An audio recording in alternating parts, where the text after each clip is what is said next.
Sa kaugnay na balita, Attorney Sal, aminado si Vice President Sara Duterte na naging mapanghamon yung pagpapatupad ng mga programa ng Office of the Vice President dahil sa ani ay walang basihang batikos at sistematikong pag-atake laban sa kanya. Pero iginiit ng Vice Presidente na nananatili siyang matatag sa kanilang layunin na maglingkod sa taong bayan. Alamin natin sa report ni Jason Rubrico. Sa ika-4 na taon ng pagkilala ng Office of the Vice President sa mga katuwang nito sa serbisyo, binigyang pugay ng OVP ang kanilang mga partner at stakeholder na tumulong sa paghahatid ng kanilang mga programa. Sa temang pasidungog sa kabaguhan, ipinagdiwang ng OVP ang mga tagumpay na bunga ng pagtutulungan at malasakit. Sa kanyang mensahe, inamin ni VP Sara na naging mahirap ang pagpapatupad ng kanilang mga proyekto at programa dahil sa mga batikos at pag-atake laban sa kanila. Naging mas mapaghamon man ang pagpapatakbo ng ating mga programa dahil sa mga walang basihang batikos at sistematikong atake laban sa atin. Nanatili tayong matatag. Hindi nito kailanman natinag ang ating adhikaing makapaglingkod at masuklian ang tiwalang ipinagkaloob sa atin ng mamamayang Pilipino.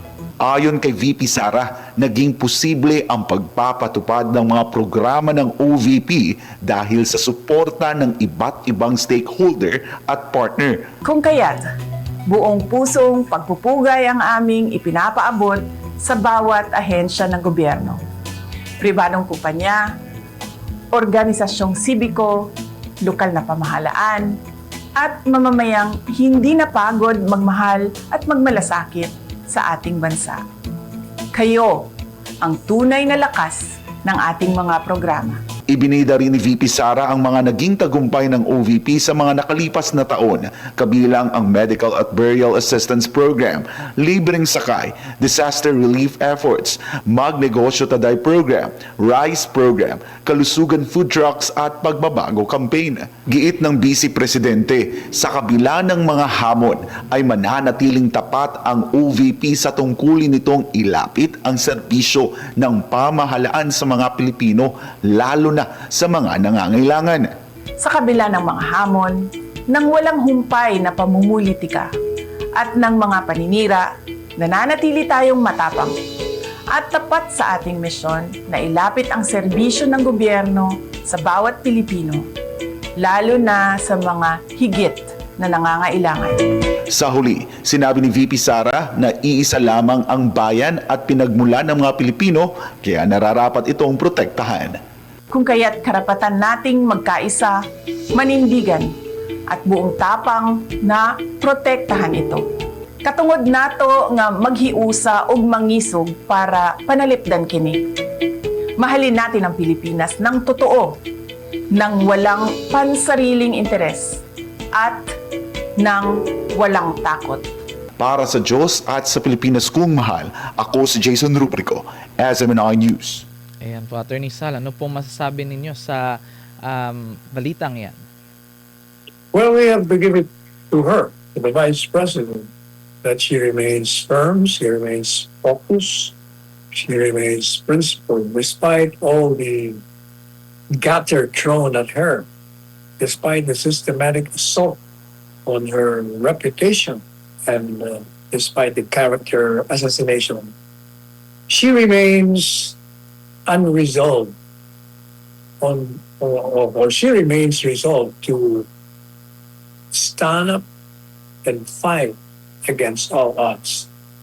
Yan ang maganda sa kanya. Kahit na anong paninirang gawin mo, kahit na anong pagsalakay sa kanyang katauhan, nananatili siyang matatag, nananatili siyang naka-focus sa kanyang trabaho bilang Vice Presidente.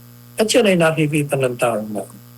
At habang binabatikos, habang sinisiraan, ay lalo naman lumalakas ang kanyang popularidad.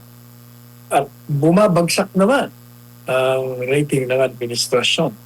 Nag-inspeksyon si Pangulong Ferdinand Marcos Jr. sa Mananga River sa Cebu at tiniyak ang tuloy-tuloy na pagpapalakas ng mga flood control projects sa lugar.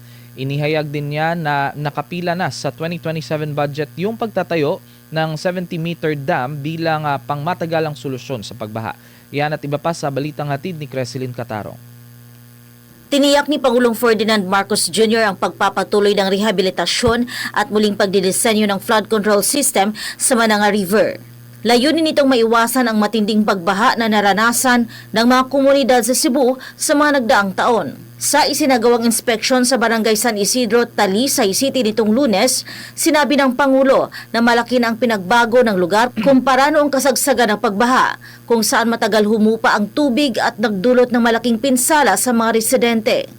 Ayon kay Marcos, inayos at pinalitan na ang ilang flood control structures at nilagyan ng drainage system upang mas mabilis na makalabas ang naipong tubig. Kasabay nito, nagpapatuloy din ang relokasyon ng mga residenteng nakatira sa mga no-build zone sa tabi ng ilog upang mailayo sila sa panganib ng pagbaha. Sinabi ng Pangulo na bagamat malinis na ang bahaging kanilang ininspeksyon, hindi pa tapos ang proyekto at magpapatuloy pa ang rehabilitasyon sa iba pang bahagi ng Mananga River. Inihayag din niya na nakapaloob na sa National Expenditure Program o NEP para sa 2027 ang planong pagtatayo ng 70-meter dam sa itaas na bahagi ng Mananga River.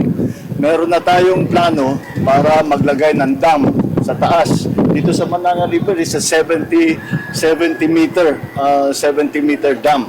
At ito ay ilalagay na namin, nasa NEP na para sa budget for next year, for 2027.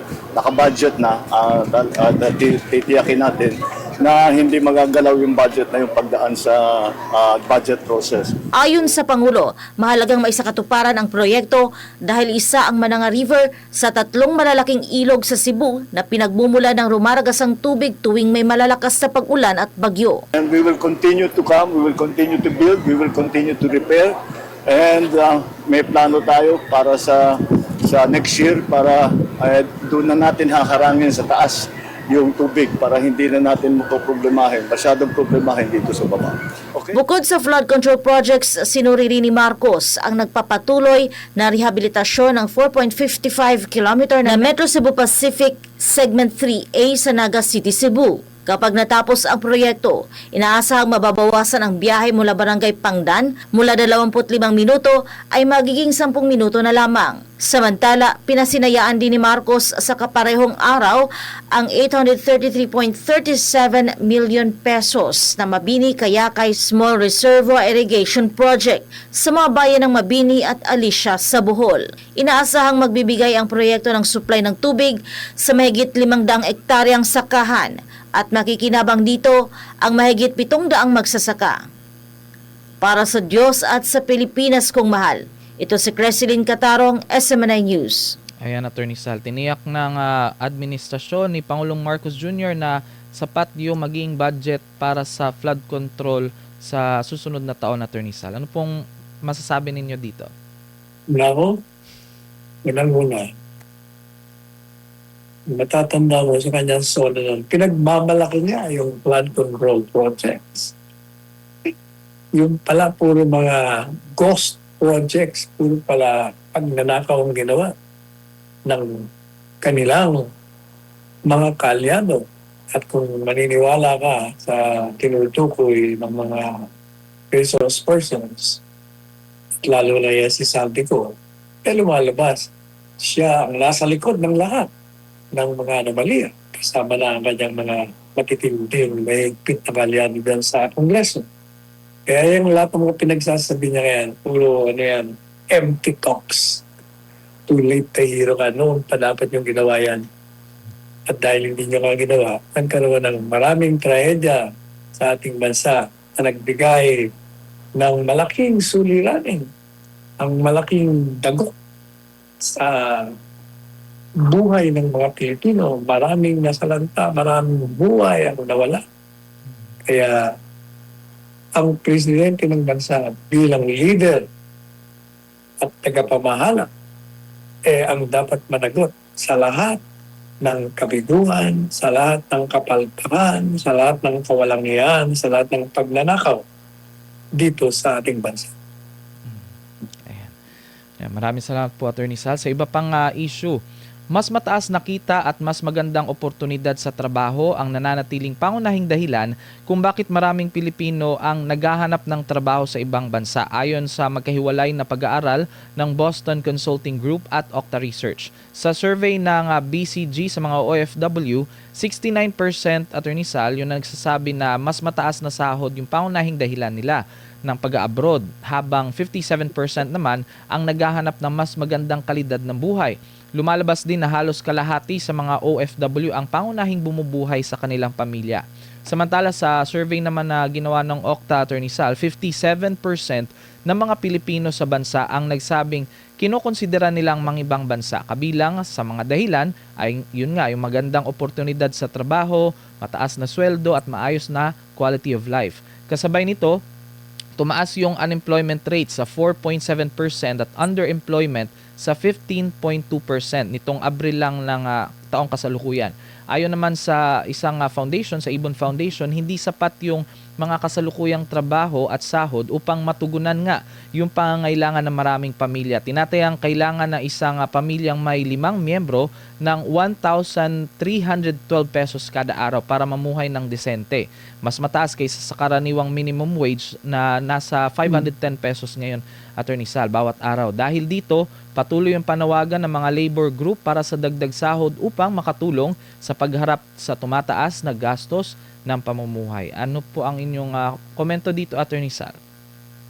Talagang ang mga kababayan natin, karamihan, nasa lahat sa yaman, sa lahat ng bagay, talagang maghahanap yan ng ikabubuti ng kanilang kalagayan. Kaya marami nagpupunta sa abroad. Pero ang hindi ko maintindihan, bakit hindi makita ng mga may hawak na kapangyarihan ang matagal ng suliranin ng bansa na hindi natutugunan kahit sino ang namamahala. Sapagkat sa aking pananaw, ang dahilan ng lahat ng ito ay ang kawalan ng edukasyon ng lahat ng mga Pilipino. Yun ang pinakaugat ng paghihirap ng ating bansa. Edukasyon. At pag mayroon ka ng edukasyon, natural, kailangan mayroon kang malusog na ekonomiya. Hindi lulusog ang ekonomiya mo kung walang mga kapitalistang papasok na mag-i-invest sa ating bansa. At hindi naman gagawin yan kung ang iyong peace and order, ang iyong bureaucratic machinery ay hindi angkop sa pangangailangan nila. At pangatlo, ang mga may hawak na kapangyarihan ay walang tigil ng pagnanakaw sa pera ng bayan. Yan po ang mga kadahilanan kung bakit tayo nasa ganitong kalagayan. Ngayon, kaya kailangan mabigyan na natin ng solusyon yan. Hopefully, kapag si Inday Sara maging presidente ng bansa, ay matutugunan yung mga sinabi kong mga pangunahing ugat ng suliranin ng bansang ito.